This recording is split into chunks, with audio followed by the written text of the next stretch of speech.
Bonjour et bienvenue à la 3e saison de Manger Santé, Guide simplifié. Je suis tellement heureuse de vous retrouver encore cette saison pour vous proposer des recettes santé, mais aussi plein de petits trucs que vous allez pouvoir utiliser en cuisine pour vous simplifier la vie. On débute la saison avec un sujet hyper populaire qui est la santé intestinale, la santé de notre microbiote ou de notre flore intestinale. J'ai pensé commencer la saison avec ce sujet-là parce que je reçois énormément de clients dans ma pratique de nutrithérapie qui ont des problèmes digestifs et ce que vous mangez ou ne mangez pas peut faire une énorme différence sur votre santé intestinale et tout plein d'autres fonctions du corps qui vont vraiment découler de la santé de votre microbiote. Alors, c'est ce qu'on regarde aujourd'hui avec une super recette de salade entre autres et plusieurs trucs pour donner un bon coup de pouce aux bonnes bactéries dans votre intestin. Je commence en vous parlant de plusieurs fonctions très importantes qui débutent dans votre intestin. Et la première, c'est l'aspect de votre peau. La santé de votre peau va vraiment être affectée par les bonnes bactéries qui sont présentes dans votre intestin. Donc, si vous faites de l'eczéma, du psoriasis, de l'acné entre autres, pensez à vraiment travailler sur la santé de votre flore, sur votre santé intestinale en général. Vous allez voir une énorme différence.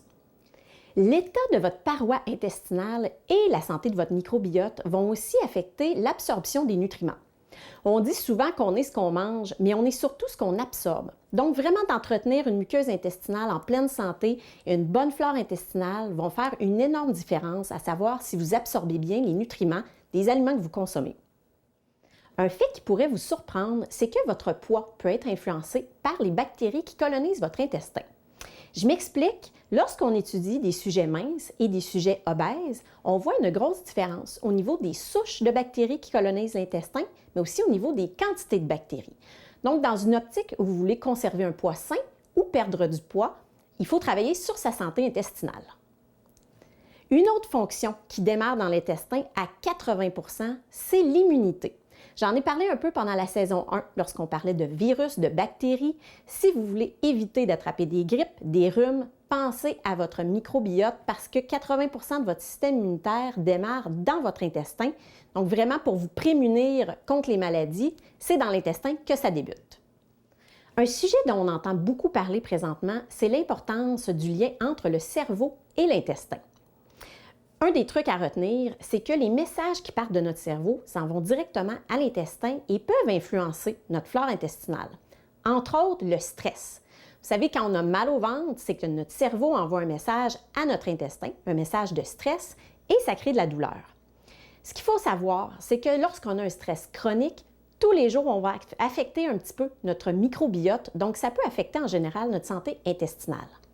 Mais ce qu'il faut savoir aussi, c'est que le message retourne à l'inverse de l'intestin au cerveau. Donc, si, exemple, notre microbiote est affecté, que notre flore n'est pas vraiment en santé, on va entre autres avoir de la difficulté à produire la sérotonine, qui est produite normalement dans l'intestin. La sérotonine, c'est notre hormone de bonne humeur. Donc, on pourrait carrément voir une influence sur notre humeur lorsque notre flore intestinale est affectée. Dans le même ordre d'idées, les bonnes bactéries dans votre intestin vont vous aider à mieux gérer votre stress parce qu'elles aident à abaisser le niveau de cortisol, qui est une hormone de stress. Donc, je ne sais pas si vous voyez le lien qui se crée ici, mais plus on est stressé, moins notre flore intestinale est optimale, et moins elle est optimale, moins bien on gère notre stress, et plus ça affecte notre humeur. Donc, vraiment, en mettant un bâton dans l'engrenage, on peut aider à améliorer tellement de fonctions dans notre santé. Et c'est ce qu'on va tenter de faire, entre autres, avec notre recette du jour, qui est une magnifique salade aux 2 quinoa. Mais avant tout, je veux vous proposer quelques petits trucs en rafale qui vont vous aider à avoir une super flore. Le premier, ce serait de prendre un bon supplément de probiotiques. En général, dans ma pratique de naturopathie, je ne suis pas très fan de suppléments, mais dans le cas des probiotiques, je pense que c'est un incontournable.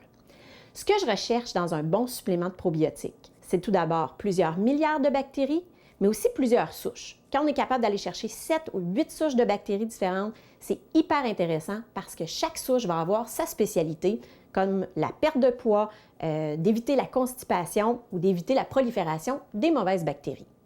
Les probiotiques, ce sont les bonnes bactéries qui colonisent notre intestin et qui sont capables de se reproduire par elles-mêmes, mais on peut leur donner un coup de pouce avec les prébiotiques. Les prébiotiques, ce sont des fibres dont se nourrissent nos bonnes bactéries. Et ils sont contenus, entre autres, dans le lin, l'ail, le poireau, l'oignon et la pomme. Donc, en consommant ces aliments-là, vous donnez un coup de pouce à votre flore. Du côté des aliments qui contiennent naturellement des probiotiques, pensez aux aliments fermentés dont on a parlé pendant la première saison. Ça inclut, entre autres, la choucroute. On veut une choucroute qui est au frigo, pas une choucroute tablette, on la veut vivante.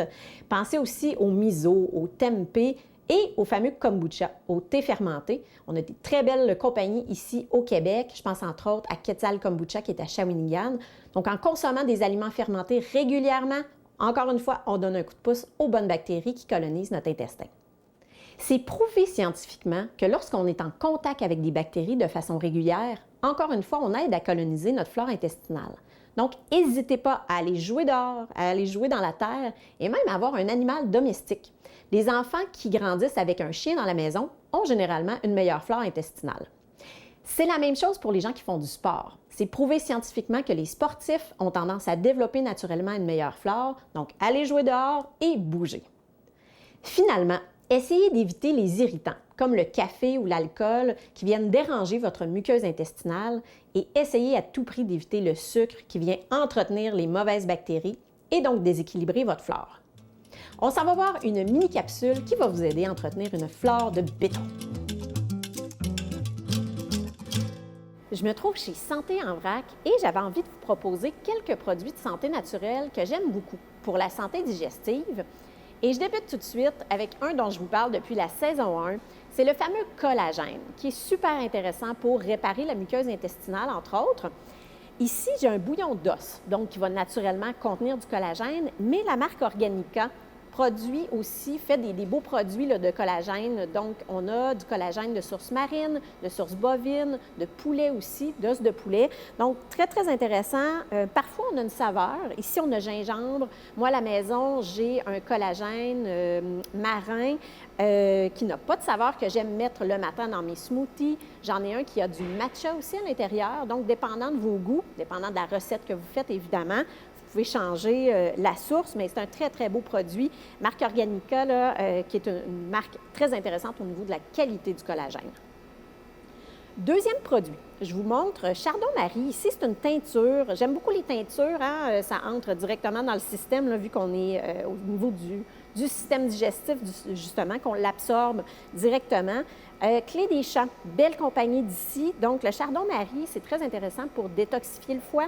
Donc, après la période des fêtes, là, en particulier, si on a pris un petit peu plus de vin, qu'on a mangé un peu moins bien, ça peut être intéressant de faire une petite cure de Chardon-Marie. Et je termine avec le charbon. Le charbon activé, ça, j'en ai toujours à la maison.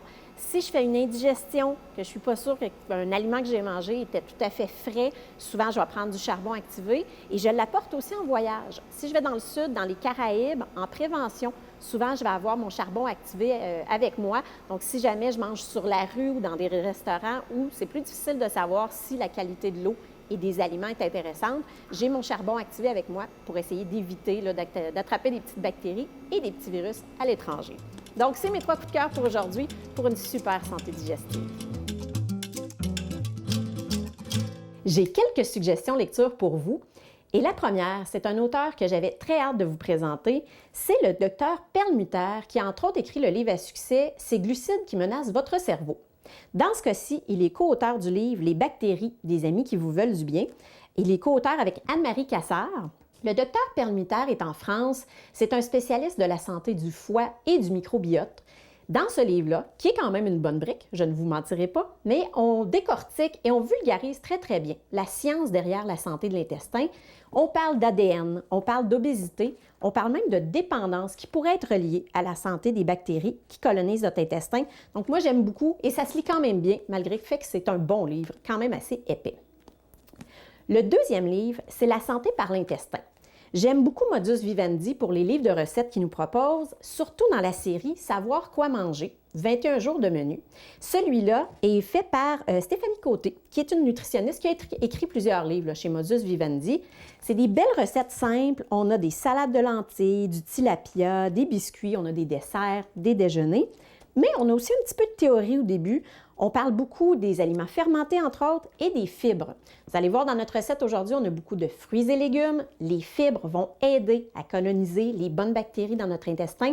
Donc, c'est un des sujets qui est abordé là, par la nutritionniste Stéphanie Côté dans le livre « La santé par l'intestin » que je vous suggère fortement. On sort de la cuisine quelques instants pour aller rencontrer une entrepreneure de la région pour discuter du sujet du jour avec elle. Cette semaine, je fais un saut chez Santé en vrac pour discuter avec la propriétaire Audrey Hébert-Rouget de santé digestive, bien sûr, mais aussi de l'origine de la nouvelle succursale à Trois-Rivières. Audrey, je suis hyper contente de venir visiter tes nouveaux locaux ici à Trois-Rivières. Merci de nous recevoir. Ça me fait vraiment plaisir de vous recevoir aujourd'hui. Donc, j'aimerais, pour ceux qui ne te connaissent pas, que tu nous expliques c'est quoi ton parcours avec l'alimentation santé. On en a discuté un petit peu il y a quelques années déjà quand je suis allée te visiter à Nicolet. Mais donc, pour ceux qui ne te connaissent pas, tu peux faire un petit résumé. Certainement. Je vais faire la version courte. En résumé, je travaillais dans des bureaux. Puis, j'ai eu des problèmes de santé au niveau inflammatoire, ce qui fait que j'ai été en arrêt de travail. Suite à cet arrêt de travail-là, la médication, en fait, la médecine régulière m'a donné des médicaments, ce qui a fait en sorte que ça ne m'a pas aidée et je me suis mis à faire des recherches parce que j'avais hâte de retourner au travail, donc je me suis mis à faire des recherches sur l'alimentation, qu'est-ce qui pourrait m'aider au niveau inflammatoire, et c'est comme ça que je suis devenue végétarienne. Étant végétarienne dans le petit village, ou la belle ville plutôt de Nicolet, mais quand même petite, il n'y avait pas grand-chose nécessairement pour que je puisse m'alimenter dans le biologique et aussi le végétarien. Donc, j'étais toujours rendue à l'extérieur, puis je me suis dit, il faudrait vraiment trouver une solution. Puis aussi, j'avais un intérêt vraiment marqué pour tout ce qui est zéro déchet, puis réduire mon empreinte écologique, ce qui a fait en sorte que j'ai jumelé les trois et que j'ai décidé de créer une épicerie d'alimentation biologique. Et est-ce que c'est de la demande du côté de Trois-Rivières, de l'autre côté du pont, qui a fait que tu as décidé d'en créer une nouvelle, de créer une deuxième succursale ici sur le boulevard des Récollets? Exactement. En fait, à Trois-Rivières, tout le monde me disait qu'il n'y avait rien comme j'avais créé à Nicolet, qu'il y avait vraiment un intérêt marqué. Puis, suite à ça, j'avais décidé pour être certain, parce que c'est sûr qu'à mon âge, investir autant, ça reste qu'un risque quand même assez élevé. Donc, j'avais décidé de faire une campagne de sociofinancement pour justement voir un peu comment ça allait développer à Trois-Rivières si les gens avaient vraiment de l'intérêt. Puis finalement, j'ai réussi à ramasser plus de 15 000 en financement participatif pour m'aider à ouvrir la succursale de Trois-Rivières. C'est comme ça que j'ai découvert que vraiment l'intérêt était là. Et un an plus tard, un an après la campagne de financement participatif, me voilà. Puisqu'on est dans un épisode qui parle de santé digestive, j'avais envie d'en parler avec toi.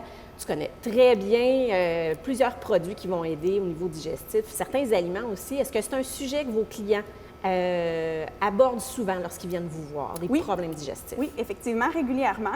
D'ailleurs, on fait des ateliers à ce sujet-là. On a aussi une naturopathe sur place qui peut, parce que chaque cas est différent, donc chaque problème digestif peut être différent.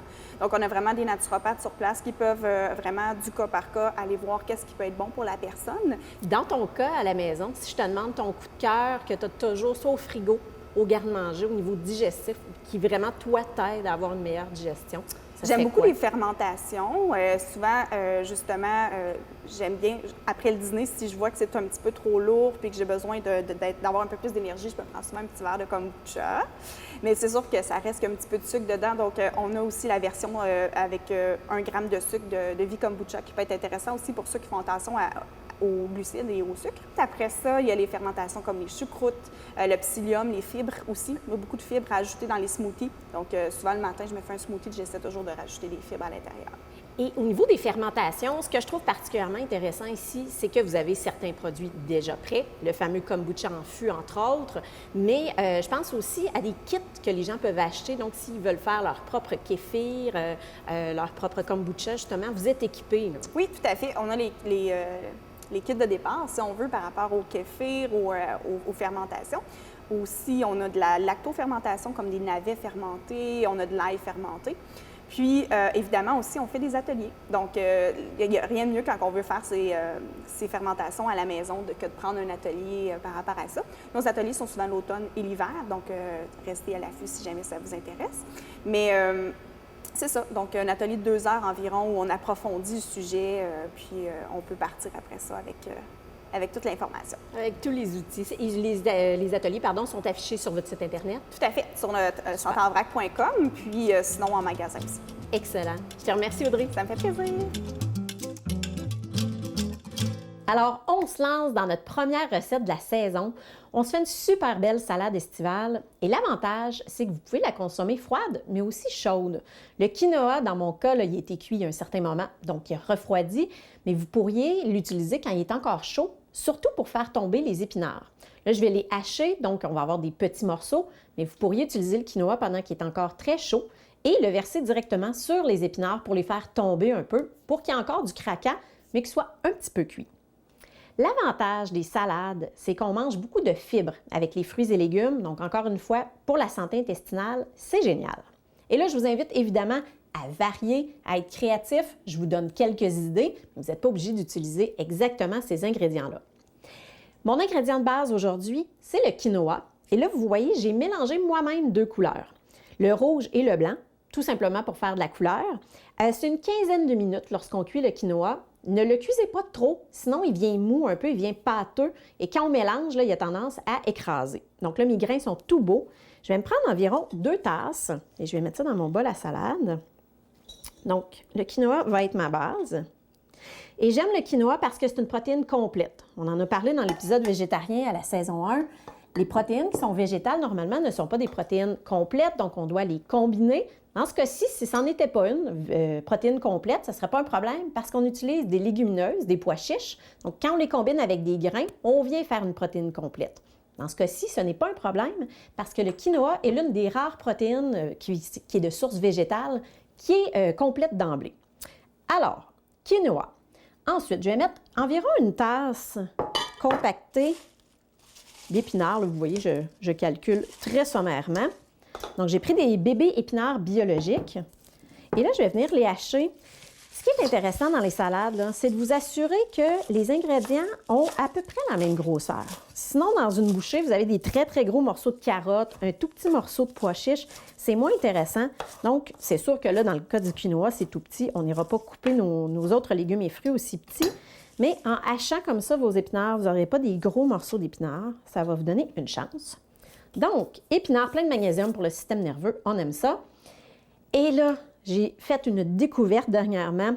Ça, c'est des abricots. Normalement, ils sont orange flash, orange fluo presque. Mais là, on voit vraiment, là, ils sont très naturels, pas de sulfite. C'est des abricots bio que j'ai achetés chez Santé en vrac, boutique que j'adore. Il y a une succursale à Nicolet et aussi à Trois-Rivières. Là, j'en prends une dizaine à peu près. Là, c'est des 1, 2, 3, 4, 5, 6, à peu près. Je vais venir les hacher aussi pour ne pas avoir des gros morceaux. Ils sont délicieux. La texture est moelleuse. On n'a pas les additifs ni le sucre qu'on retrouve dans plusieurs fruits séchés. Faites attention à ça. Dans les salades, le but d'une salade, c'est d'être santé. Hein? Quand on va au resto, là, une salade César avec de la vinaigrette chimique, des croûtons salés, c'est pas intéressant au niveau santé. Et donc, quand on met des fruits séchés dans nos salades, comme des raisins secs, essayez d'aller chercher des fruits séchés qui ont été sucrés justement avec du jus de raisin, pas de sulfite idéalement. Donc, on a nos abricots. Je vais mettre 2 belles tomates. Là, je mets entre autres des tomates, des épinards, des légumes colorés qui ont tendance à avoir des belles vitamines antioxydantes comme la vitamine A. Vitamine A, C et E. C'est des vitamines antioxydantes en général qui sont bonnes pour la santé. Mais ce qui est particulièrement intéressant avec la vitamine A, c'est que c'est une vitamine qui est excellente pour la santé des muqueuses. Donc, pour votre peau, entre autres, mais aussi pour votre intestin. Donc, si on a tendance à avoir un intestin fragile, un intestin poreux aussi, qui est malheureusement un problème de santé qu'on rencontre de plus en plus, consommer beaucoup de fruits et légumes qui contiennent de la vitamine A, ça va vous donner une chance. Votre intestin va vous en remercier. Donc, je n'épépine pas mes tomates dans ce cas-ci. Elles ne feront pas beaucoup d'eau et je n'ai pas beaucoup d'ingrédients qui contiennent beaucoup d'eau. Donc, si vous voulez vraiment vous assurer que votre quinoa reste bien sec, vous pourriez les épépiner, mais je ne suis pas une fan, je trouve que c'est gaspillé. Alors, je mets mes tomates ici. Et là, noix et graines, super intéressant pour la santé digestive. Par contre, si vous êtes fragile, je vais avoir tendance à vous proposer de les tremper. Surtout les noix. Si les noix sont difficiles à digérer pour vous, en les faisant tremper toute une nuit, en rinçant, en jetant l'eau de rinçage, ça vous donne vraiment une chance. Dans ce cas-ci, j'ai utilisé des graines de citrouille, graines de tournesol, ça serait super aussi. La raison pour laquelle j'ai choisi citrouille, c'est que c'est une des meilleures sources de zinc au niveau végétal. Et le zinc, c'est excellent, encore une fois, pour la muqueuse intestinale. Toutes les muqueuses, en fait, pour la peau aussi. Si vous avez tendance à faire de l'acné, avoir des problèmes de peau, là, le zinc, super bel élément pour vous aider. Et là, elles sont crues. C'est mes fameuses graines crues Prana que j'aime beaucoup. Vous pourriez les faire griller un petit peu sous le grill, là, ça serait délicieux. Vous auriez un petit goût un peu plus fumé. J'ajoute mes pois chiches qui ont été cuits. Donc, belle source de protéines végétales ici aussi. Ensuite, je vais mettre un petit peu d'oignon. J'en mettrai pas beaucoup parce qu'il est cru. Ici, c'est de l'oignon rouge. Si vous vous rappelez, dans la première partie de l'émission, j'ai parlé de toute la famille, le poireau, oignon, ail, qui sont des prébiotiques. Donc, on vient nourrir les bonnes bactéries qui sont déjà dans notre intestin.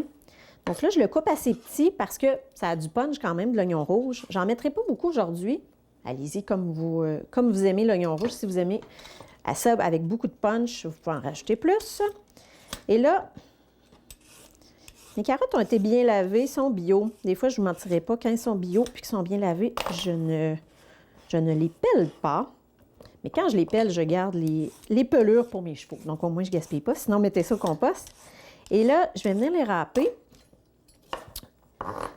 Les carottes, ce que j'aime dans ce cas-ci, c'est que c'est un aliment qui contient de l'arabinogalactane, mot complexe que vous n'avez pas à retenir. Ce qu'il faut retenir, c'est que l'arabinogalactane, c'est un prébiotique aussi. Donc, ça va venir aider votre flore intestinale. Et là, c'est sûr que je les râpe parce que mes carottes sont crues. Donc, ça revole un petit peu. Et voilà. Du concombre, ça serait très bon là-dedans, ça serait frais. Évidemment, comme je disais, là, regardez ce que vous avez au frigo. Souvent, là, avec un bon grain entier, on combine avec quelques fruits et légumes qu'on a au frigo. C'est facile de se concocter une salade. Soyez osés, soyez originaux. Des fois, on n'ose pas mélanger certains fruits et légumes, mais faites des tests. Vous allez peut-être découvrir une salade, créer une salade révolutionnaire. Les racines en général, ici j'ai le gingembre. Gingembre, c'est excellent pour le système digestif. Je viens tout simplement râper. Une fois qu'elle a été congelée, ça se râpe super bien. Donc là, je viens en mettre un petit peu. Encore là, ça a quand même du punch, donc allez-y vraiment avec votre goût, dépendant si vous aimez ça, avec un bon kick, un bon punch. Un petit peu d'ail pour la vinaigrette. Si l'ail est difficile à digérer pour vous quand il est cru, surtout qu'il y a un petit peu d'oignon déjà dans la salade, vous pouvez le mettre. La vinaigrette va être délicieuse quand même. Ça vient donner un petit peu plus de dimension à la vinaigrette, là, mais c'est vraiment pas obligatoire.